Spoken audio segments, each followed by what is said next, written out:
Hello and welcome to Suicide Awareness Training from North Point. I wanted to begin by acknowledging that this can be a difficult topic, but with suicide in young people increasing, it is more important than ever to have a sound awareness of it.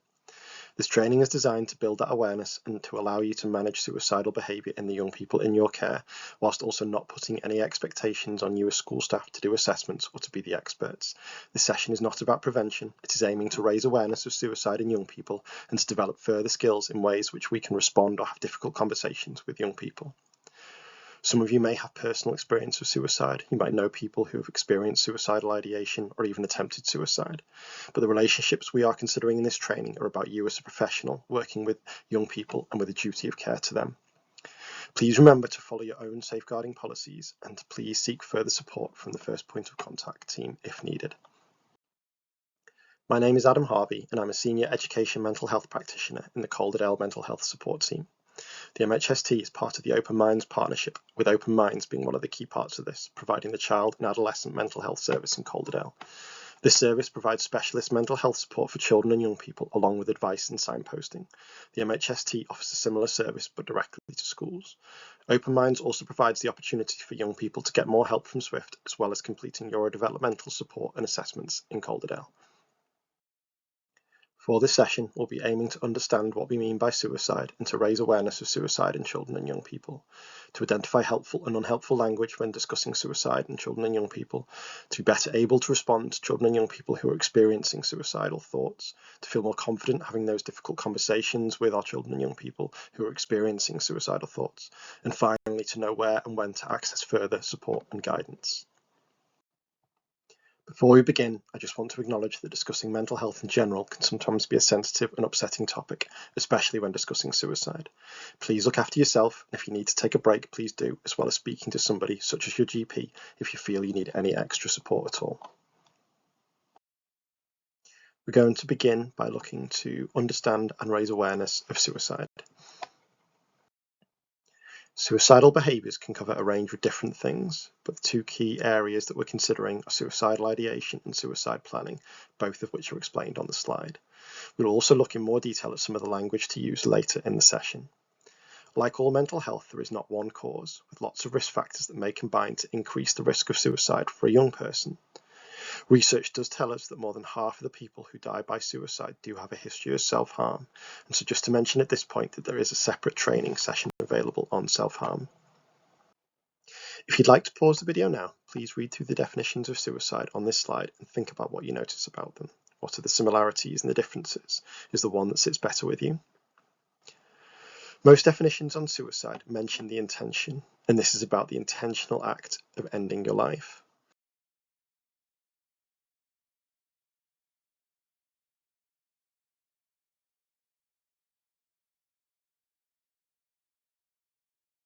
Let's talk about some of the things that can make someone more vulnerable. For some people, there may be a history of abuse that continues to affect them. Others might have attempted suicide before or have family members who have died by suicide.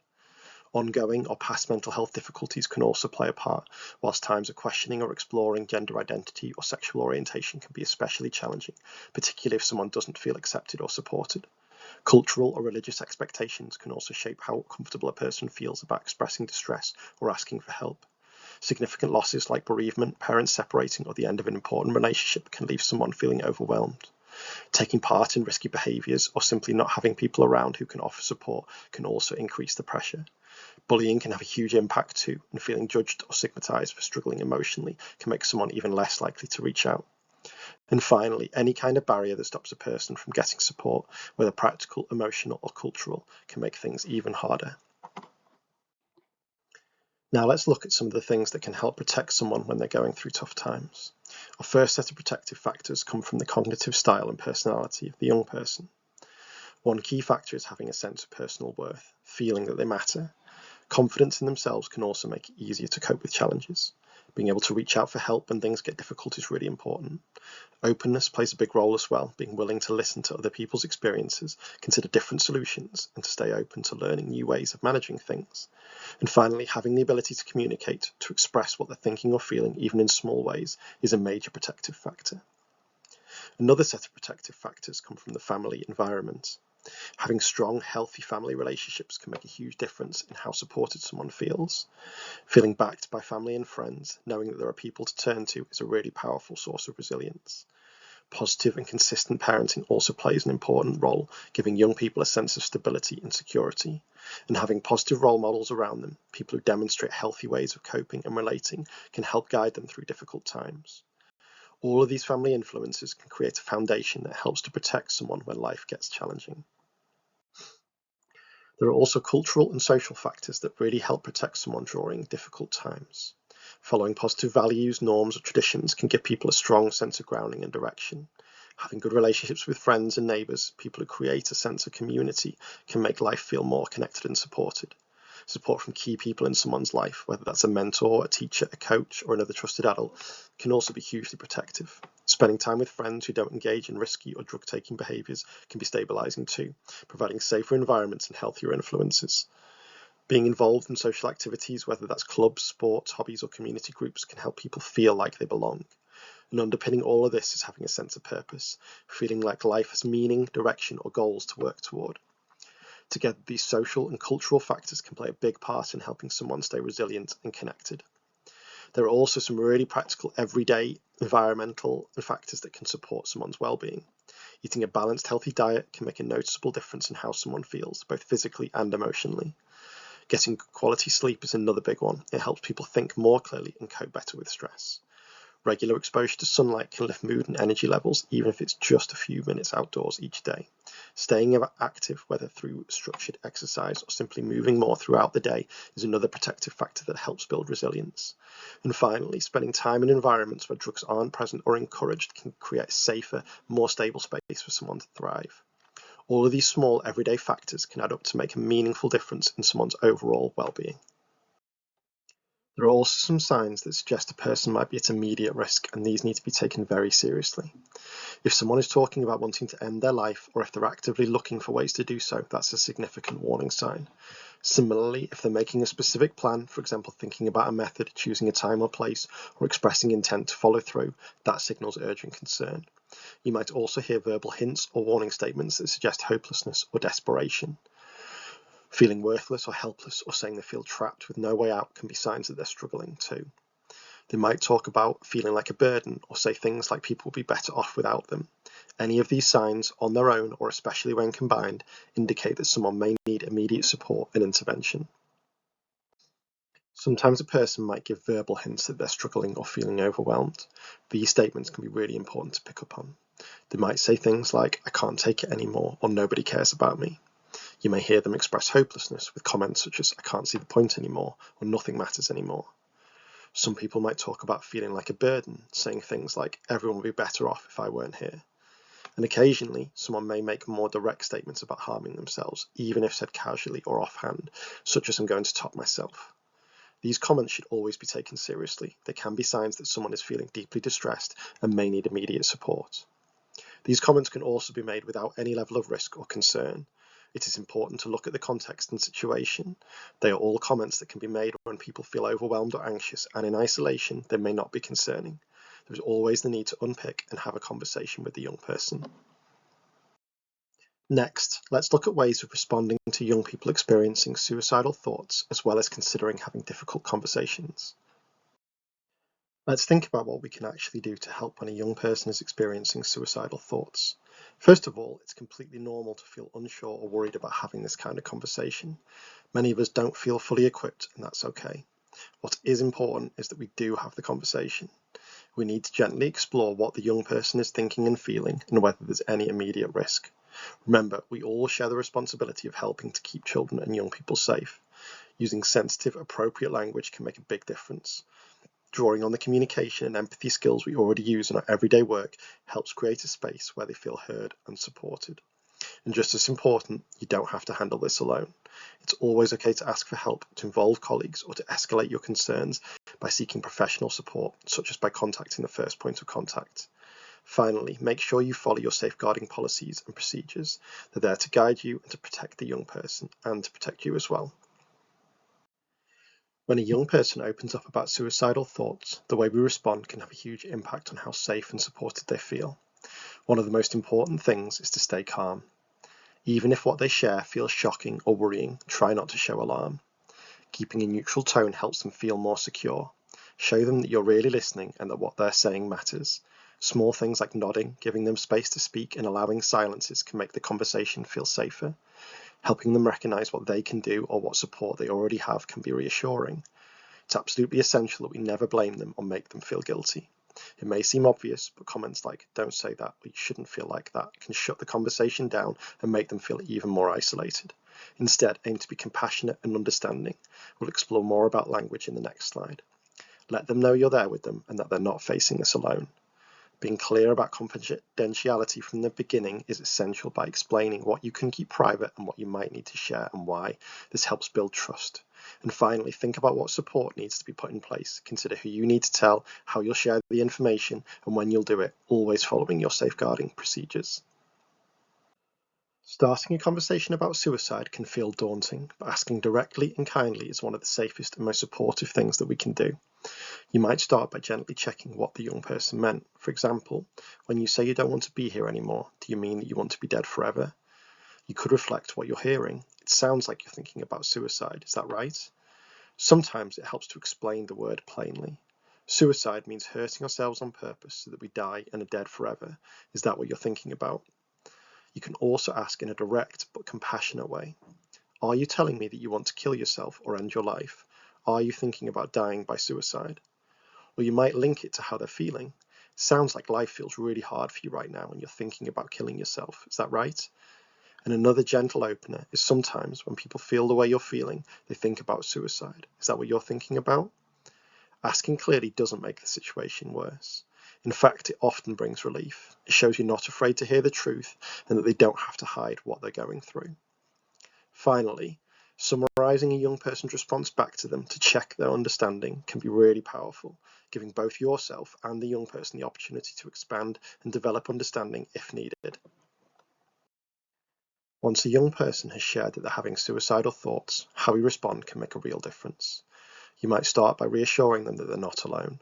You can say something like, "It's not uncommon to have thoughts of suicide. With the right help and support, many people are able to work through these feelings and stay safe." It's also helpful to offer hope. There is help, there is support available, and we can look for it together. You could recognize the courage it took for them to speak up. You've shown a lot of strength in telling me this. I want to help you find the support that you need. Then you could gently invite them to tell you more at a pace that feels comfortable for them. Take your time. Can you tell me what's been happening for you recently? You could acknowledge their distress with compassion. "I'm really sorry that you're feeling like this. Can you share a bit more about what you're experiencing?" And finally, remind them that even though the topic is difficult, you're there to listen. I know it's hard and scary to talk about suicide, but you can take your time. I'm here and I'll listen to you. These kind of responses help build safety, trust, and connection, making it easier for the young person to open up and for us to support them. Take a few minutes now to pause the video and look at the activity on the slide. Try to sort the examples into helpful or unhelpful language, and we'll look at the answers on the next 2 slides, broken down into language about attempting suicide and dying by suicide. Here are the answers to the previous activity for the language when a young person has attempted suicide. So pause again and take a minute or 2 to review these against what you thought. And here are the answers to the previous activity for the language when a young person has died by suicide. So pause again and take a minute or 2 to review these against what you thought. Just to also mention that it's important to take into account the young person's and family's preference of language as well, and to be led by them. Next, let's look at supporting young people experiencing suicidal thoughts.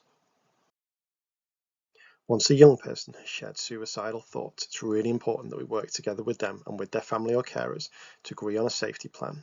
We start by thinking about who needs to know, who should be informed, and why is it important that they're involved. Being transparent about this helps everyone feel included and supported. Next, we look at the practical steps. What do we need to do to keep the young person safe right now? That might include removing things that could cause harm, such as sharp objects, medicines, or anything that could be used as a ligature. The aim is always to reduce risk in a calm, supportive way. We also make sure the young person and their family know what to do in a crisis. That means providing the right information, urgent contact numbers, helplines, and where to go if things get worse.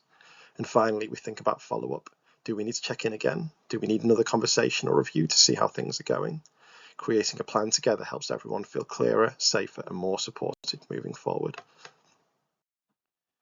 As part of supporting a young person who's experiencing suicidal thoughts, it's really important that we work together to create a safety plan, something agreed with the young person and their family or carers. A key part of this is helping them think about what tends to trigger these thoughts or feelings, what situations, emotions, or events make things feel harder, and just as importantly, what helps. This might include coping strategies, distractions, or people they can reach out to when things feel overwhelming. Support them to identify who they can talk to, trusted adults, friends, school staff, family members, and when those people are available. Knowing exactly who to turn to can make a big difference during moments of crisis. Once the plan is in place, it shouldn't stay static. Checking in and reviewing it regularly helps make sure it's still working, still relevant, and still genuinely helpful for the young person as things change. A safety plan is about partnership, creating something supportive, practical, and personalised that helps the young person feel understood and protected. When supporting a young person who's experiencing suicidal thoughts, it's important to understand the responsibilities we all hold, but also the limits of our role. First, suicide should be included within your setting's child protection and safeguarding policies, and whenever decisions need to be made, young people should be involved as much as possible so they feel heard and respected. All staff who may be involved should know how to access the right support for the young person, whilst clear communication within the team helps ensure the young person doesn't fall through any gaps. We also need to make sure the young person understands the limits of confidentiality, what can be kept private and what must be shared to keep them safe. Parents or carers should usually be informed unless there are serious safeguarding concerns that would make this unsafe or unhelpful, whilst this decision should always be made carefully and in line with any policy. It's also important to highlight the need for a formal mental health and risk assessment so the young person gets the professional support that they might need. And remember, stay within your role. You're not expected to provide therapy. Your responsibility is to listen, respond appropriately, and connect the young person with the right support. Finally, be mindful of your own well-being. These conversations can bring up a lot: anxiety, confusion, helplessness, and frustration. It's completely normal to feel that way. Make sure you seek support for yourself too. When a suicide attempt happens within a school community, it's important to remember that the impact often reaches far beyond the young person directly involved. Start by thinking carefully about the needs of the wider pupil group. Would it help to explain what has happened to certain students or class groups? Is a guided conversation needed to help classmates make sense of what they've heard or they might have noticed? You could also want to consider whether extra support should be made available more broadly for any people who might be unsettled or affected indirectly. Make sure students know where they can go and how they can access this support. Sometimes it might be appropriate to share information with other parents or carers too, so that they can offer support at home. This should always be handled thoughtfully and in line with any safeguarding procedures. It's important to remember that suicide can have a wide ripple effect. Often people who weren't closely connected can still feel deeply affected. So have a think about what the school community can do as a whole, what messages, supports, or spaces you can put in place to help everybody feel safe. Throughout all of this, be mindful of confidentiality. Share only what is necessary and always in a way that protects the young person's dignity. And finally, pay attention to the language used. Be clear, avoid euphemisms, and use accurate, appropriate terminology to reduce confusion and to keep pupils safe. We're now going to consider a case study and then complete an activity on the following slide. If you wish to, either listen to me read aloud the following case study or pause the video and read it yourself before moving on to the next slide, where there'll be some questions to reflect on it, along with some suggestions from our team.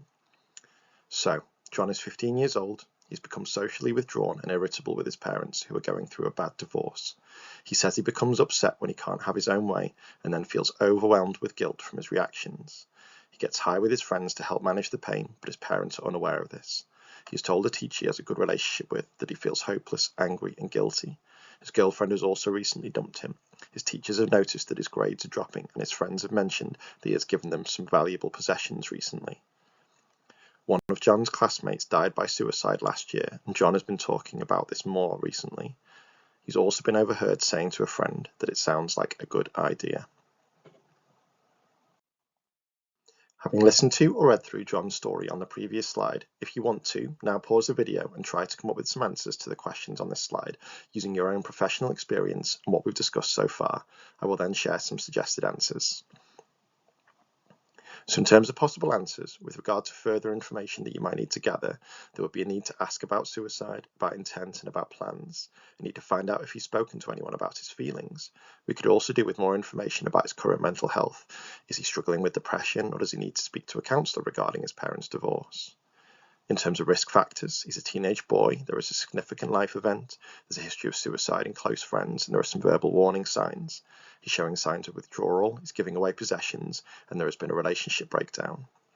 In terms of protective factors, he has spoken to a teacher in school. Considering some example questions, you could ask John, have you thought about suicide? Do you have plans to end your life? Have you spoken to anyone about how you're feeling? What help do you feel you might need? Can we make a plan to keep you safe together? How do you feel if we talk to your parents? Would you like some support for your mental health? And finally, in terms of creating a management plan, you could make a referral into a mental health service, provide relevant crisis numbers, make a safety plan, as well as speaking to parents. Let's now consider some simple tools that you can use to support young people. Also known as a hope box, a self-soothe box is a great toolkit filled with things that ground and relax the young person when things are tough. You can support the young person to find objects for all of the senses: sight, touch, taste, smell, and hearing. You can agree on where it will be kept and when it will be needed. The video that you can see on this slide is called How to Make a Self-Soothe Box, and it's by Young Minds. You can find and watch this on YouTube now if you would like to. Another tool you can use is to help the young person to come up with a self-care plan. Encouraging them to schedule in activities each day that they really enjoy can be important. It allows them to stay connected to people, to feel a sense of achievement, and to distract themselves from any difficult thoughts. Lastly, fostering positive self-talk in the young person is a great way of challenging negative thinking. Positive affirmations can also help to improve self-esteem and confidence, leading to a belief in their own abilities. Gratitude or positivity jars are also a great way to reflect on the positive things. These can then be stored and read when feeling sad or needing a pick-me-up. On this slide, there are some suggestions for other techniques you could use to support a young person. If you do plan on using these with someone, it's worth spending some time practicing them yourself and becoming comfortable with them, as well as understanding its benefit and potential impact on a young person. We're going to finish this training looking at further support services, referrals, further training, and useful links. The next 3 slides detail different services that you can contact should further support be needed, and allow you time on each slide to be able to pause it and consider the services and their details.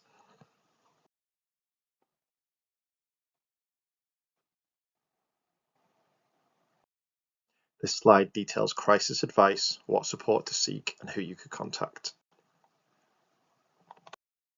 This slide details more general emotional health and wellbeing support available from the Open Minds Partnership Services. If a young person is in need of urgent mental health support, there are details of 2 relevant services on this slide. Over the next 3 slides, details are provided of what kind of information is needed in a referral for a young person experiencing suicidal ideation. Again, I'll give you enough time to pause and consider the information provided on the slide.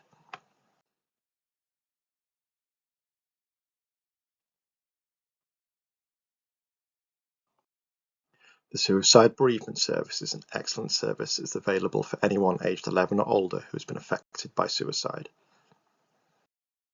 Other services also provide excellent training to further build your confidence when dealing with suicidal ideation or suicide. Lastly, this slide provides details of other services available in Calderdale that can support young people. Thank you very much for taking the time to watch this video. We hope that it's been useful in improving your understanding of supporting young people around suicide.